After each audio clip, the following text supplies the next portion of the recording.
অমৃত ভারত প্রকল্পের অধীন কালিয়াগঞ্জ রেল স্টেশনের কাজ চলছে। সারপ্রাইজ ভিজিটে গিয়ে কালিয়াগঞ্জ রেল স্টেশনের 1 নম্বর সম্প্রসারিত প্ল্যাটফর্মের কাজে ব্যবহার করা বালির মান দেখেই চটলেন রায়গঞ্জের সাংসদ কার্তিক পাল। নির্মীয়মান প্ল্যাটফর্মে দাঁড়িয়ে ফোনে রেলের ইঞ্জিনিয়ারকে অবিলম্বে নিম্নমানের বালির ব্যবহার বন্ধ নিশ্চিত করতে নির্দেশ দিলেন সাংসদ। মঙ্গলবার বিকেলে স্থানীয় পুর কাউন্সিলর বিভাস সাহাকে সঙ্গে করে আচমকাই কালিয়াগঞ্জ রেল স্টেশনের 1 নম্বর সম্প্রসারিত প্ল্যাটফর্মের কাজ দেখতে হাজির হন রায়গঞ্জের সাংসদ কার্তিক পাল। সম্প্রসারিত প্ল্যাটফর্মের নির্মাণ কাজে ব্যবহার করা বালির মান দেখে বেশ ক্ষুব্ধ হন সাংসদ। উপস্থিত সংবাদ মাধ্যমের প্রশ্নের উত্তরে রায়গঞ্জের সাংসদ কার্তিক পাল বলেন, এই কাজের মান নিয়ে এর আগেও প্রশ্ন উঠেছিল। এদিন আমি নিজেই দেখলাম বালির মান খারাপ। রেলের ইঞ্জিনিয়ারকে বলেছি বালি বদল করতে, এই কাজটি যাতে দ্রুত সম্পন্ন হয় তার জন্য পদক্ষেপ নিতে।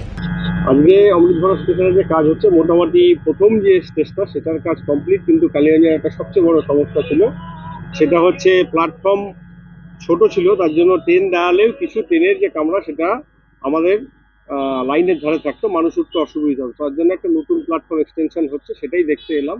এখানে এর আগেও কিছুটা অভিযোগ উঠেছিল, আমিও দেখলাম বালুটা কিছুটা খারাপ আছে। আমি ইঞ্জিনিয়ারকে বললাম বালুটা চেঞ্জ করে দিতে, আর কাজটা যাতে দ্রুত তাড়াতাড়ি সম্পূর্ণ হয় তার জন্য তাড়াতাড়ি কাজটা করতে।